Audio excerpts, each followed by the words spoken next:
Hey everybody, it's Chase with AV Pop Culture again, and today we are here to talk about Terrifier 3 4K review and why some movies are just not made for 4K, and Terrifier 3 is one of them. So pop that tape in, I got you, let's go do this.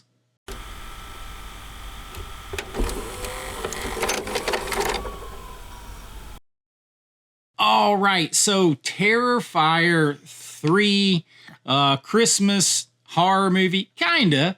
It's got some Christmas in there. It kind of starts with it and then kind of goes away from it for a good while and then circles back around to it. But this movie, I just watched it with my son. We got this early, thanks to my guy there, Mark at Orbit. We got this real, like, kind of ahead of a lot of people. And of course, my son and I got turned away at the movie theater because we went to see this at an NGC movie theater. And my son's 14. Of course, I make horror movies, so horror movies are not a big deal to him. And they told us they were approaching it like a NC-17 movie.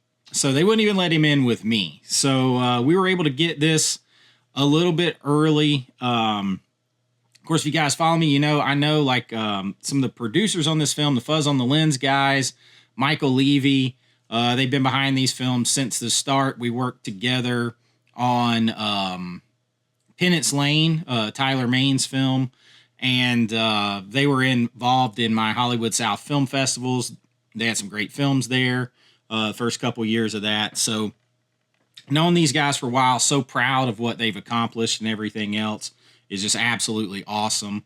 And, my son is a huge fan of these movies, And as much as I love the Fuzz on the Lens guys and Michael Levy, all those guys, I love them.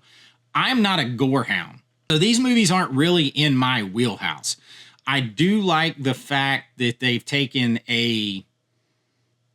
they've gone more of a supernatural approach as it's gone on with Art the Clown, because like that adds that makes it more palatable to me, number one. Number two, I'm just not scared of a person in a clown. I'm not scared of I'm not scared of those kind of movies. Never scare me. So this movie, the steel book's awesome looking steel book. You get the 4K and the Blu-ray in here. Got special features. This thing is offered in HDR10, all of that kind of stuff. We'll get to those little tech specs and everything. But HDR10 on here, and I really want to talk about the movie for a minute, but then why movies like this are not meant for 4K. So as I'm watching this movie, I'm a cinematographer. I actually filmed insert. Michael Levy and Fuzz on the Lens filmed the movie Penance Lane. I edited that movie, and I had to match shots with different cameras and stuff. And then I had to go back and I shot the makeup shots and B-roll and insert shots in the movie with my cameras, and had to match that too. So these guys know what they're doing. Right? There's no question about that. And this was shot with, I believe, an Arri Alexa 35. So that's like a Super 35 digital camera. It's like an $80,000 camera. So it shoots up to 4.6K. So resolution and stuff is not the problem. The issue with this movie and movies like this on 4K is it's outside of what their intended aesthetic is. So like if you go back to like All Hallows Eve and the other, like the Terrifier movies, they even put Terrifier 2 out on VHS, right? The big VHS that came out. Because it fits that aesthetic. That is like, to me, when I watched it immediately, I'm like, oh, this doesn't look good. Doesn't look right on 4K, because they are looking for a grungy, older, kind of VHS quality to VHS look to the films that is like the antithesis of 4K. And I feel like the Terrifier movies, and this is what they're going for. So this isn't something they did wrong. This is what they're going for. They're going for a movie that we would have rented on VHS back in the 80s and popped into a CRT TV in a wood paneled room and had, like on an old TV or maybe a early digital push button that you had to hook your VCR to. That's the kind of movie aesthetic they're looking for. That looks to me like how they color graded it, how they lit it for shooting, because as you're watching this, there's parts of it that scream very, very digital because the highlights are just blown to hell. Like there's a part here where they're walking in front of windows early in the movie, and it's like the glow from heaven is coming from outside the windows because the highlights are just blown to hell. Now, that can be a digital problem. That's a problem with digital cameras. Highlights tend to get blown to hell in digital cameras. But in this case, I actually think they're doing this like this is part of how they shot it and part of their color grade to give it that old, worn out, kind of gritty, cheaper aesthetic that they're going for with this. And so when you hype up that quality to 4K, it doesn't look right to me. So like I've used this analogy many a times.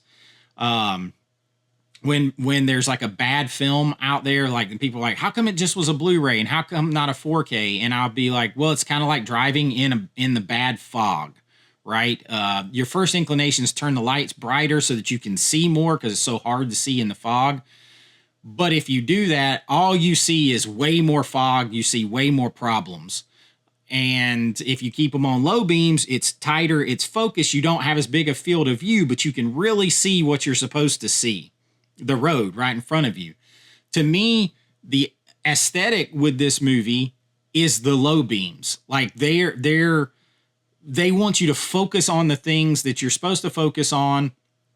And when you blow that resolution up and you put it on a 4K disc, it highlights, I don't want to say problems because I think they did it on purpose for an aesthetic, but it highlights the things that they are purposely like trying to make look downgraded, gritty, VHS quality. And then it just looks like maybe they did it wrong. And I don't believe that's the case at all. So I feel like a movie like this isn't meant for 4K. Whereas I had just got the 88 Films release of From Beyond, which was a 35 millimeter camera shot. They restored it from the negative. It's the same one Vinegar Syndrome had, just on a bigger disc.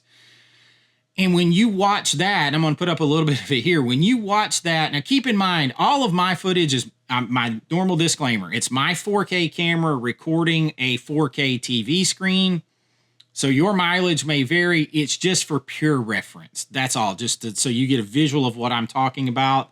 But when you watch From Beyond, if you knew nothing about the movies, if you knew absolutely nothing about both movies, and you asked someone to pick out which one was the new movie, based on these 4Ks, most people would probably pick out From Beyond. Now, the clothes and stuff probably give it away a little bit, but most people would pick out From Beyond based on how it looks because it looks just mind-blowing.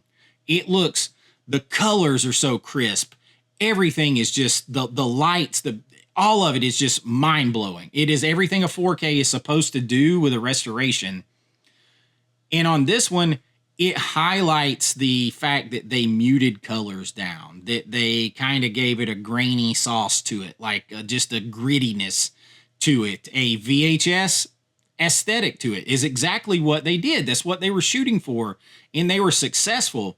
But I don't think it lends itself to a 4K and there are other movies like that out there. I feel like all the Terrifier films really, and like All Hallows Eve, like I know that there's 4K sets out there.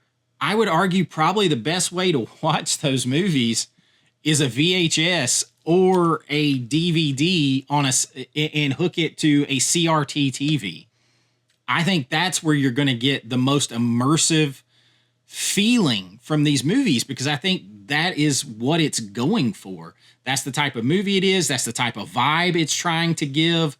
And the 4K, just to me, it highlights those washed out tones. It highlights the wrong things. Now, there's some scenes where the color can't be muted down as much, especially later when Art is like in a bar and you've got a guy. It's Dan Roebuck, who worked with us too on Penance Lane. He's in a Santa suit, all that stuff. These colors, they're muted down a little bit, but they can't be completely muted down. So that's those situations, the 4K pops and shines a little bit better.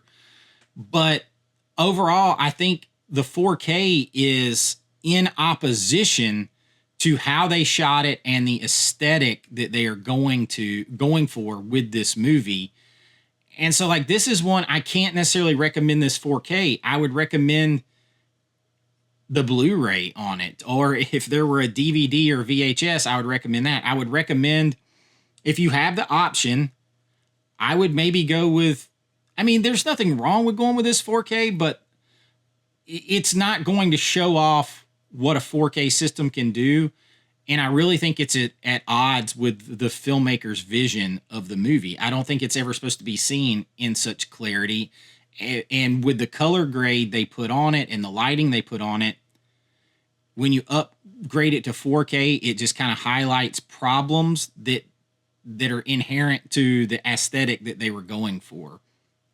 So, it was color graded with kind of washed out tones, except for air. Like, it doesn't fit to me. It just doesn't fit with this movie.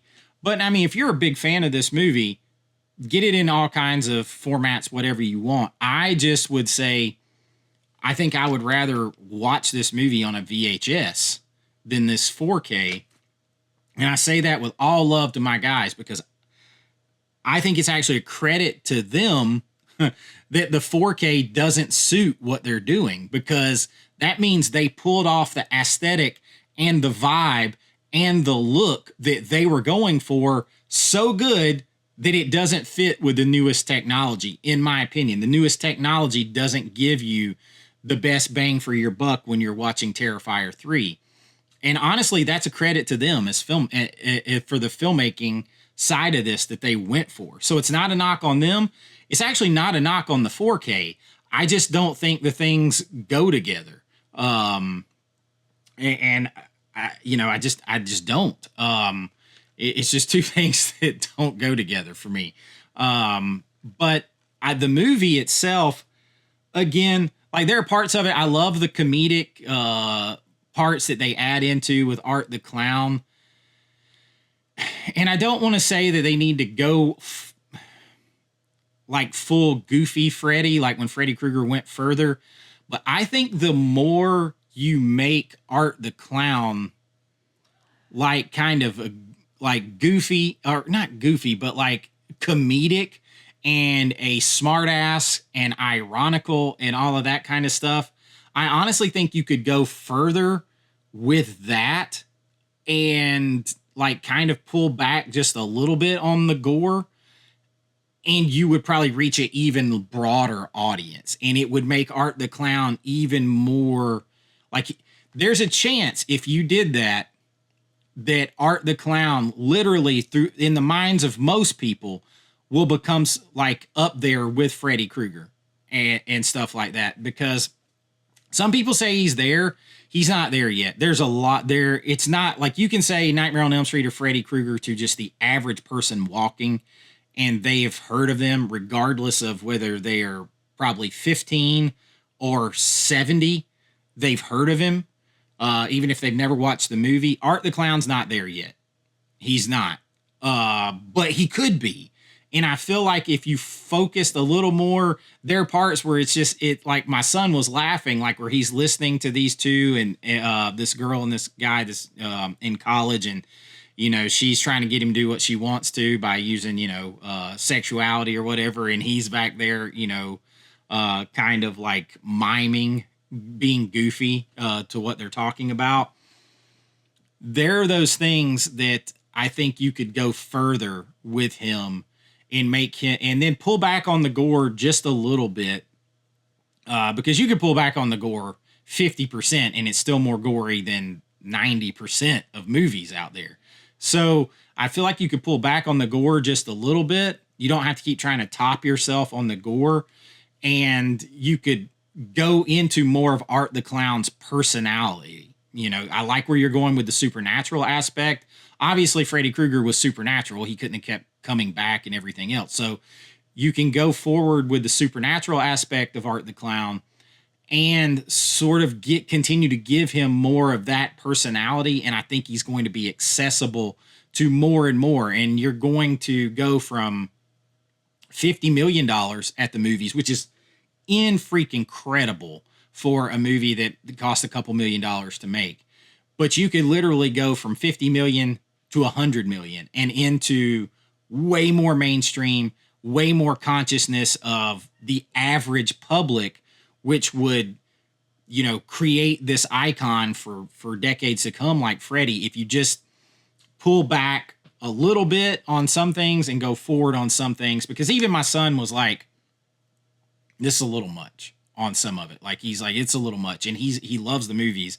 He's like, it's a little much on some of it. And it kind of, there are gore scenes that go on just, it's just that grunt too long. And you become like, then it just becomes like a gross out situation for gross out's sake. And it also runs the risk of becoming too cartoonish. So I feel like there's that line there. Just pull it back a little bit and lift up his personality more. And I think you have an icon, like an icon. And to some people, he's an icon already. But if you want him to be a mainstream icon for decades to come, like Freddy, you're going to have to tweak a little bit, in my opinion, as a filmmaker and a fan. My son said the same thing. He, you know, because if a movie goes too much, then people don't rewatch enough to make it take that next level. And, you know, that's kind of the issue I could see, where it's just like, it's so like over the top on some stuff and leaves you wanting on some other things that it can hurt rewatchability. But, and that's a taste preference too. But I'm talking about, I see the potential to make him on that Mount Rushmore if you just do these they don't have to listen to me. Hell, I might be wrong or whatever else. I'm just saying, from the feedback and stuff that I've gotten, and just from my opinion and opinions, you know what they say about opinions, but you know, that's where I would go with it.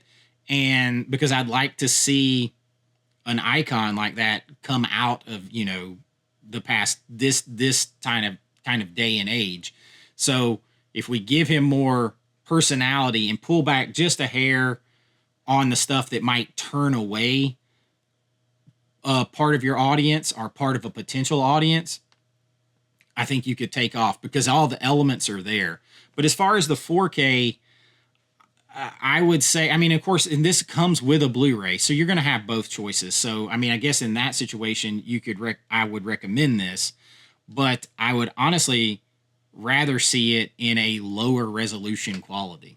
And I know that seems odd this day and age, but some movies are made for that, and some movies are made for 4K. Terrifier is made for like DVD, VHS style quality on a CRT TV and get that whole vibe and feel. I don't believe it's made for 4K. I believe it's in the exact opposition to the look and feel and aesthetic that Terrifier is going for, the filmmakers are going for, and that Terrifier needs. But that is my thoughts on this 4K. Let me know what you guys think. I know there's a lot of Terrifier fans out there, so this is my opinion. Of course, I love the guys behind this, and I am so proud of the work they're doing. I love to see horror movies succeed that aren't just remakes and stuff like that. So you guys let me know, and we'll talk about it down here in the comments. If you enjoyed this, please like and subscribe. We do all kinds of stuff here, 4K reviews, lists, rankings, physical media news, the occasional rant, all that kind of stuff in the physical media and movie world from a fan and filmmaker's perspective. And if you want to help support that, you can join below at my Patreon link or right here on YouTube. Couple of dollars a month, get your name in lights, get special access videos, looks at my filmmaking, so much more. I'm always working on more and more videos for back there, and everything goes back into the channel, and I really do appreciate it so much. We are a week out from Christmas, and I'm probably gonna, have a video every day, but I want to wish everyone a Merry Christmas and Happy Holidays. We're a week out. Enjoy it. Soak it all in. Watch a lot of movies. Spend time with your family. And until next time, be kind, rewind like always. This is Chase with AV Pop Culture, and I'll see you real soon. Bye-bye. I know.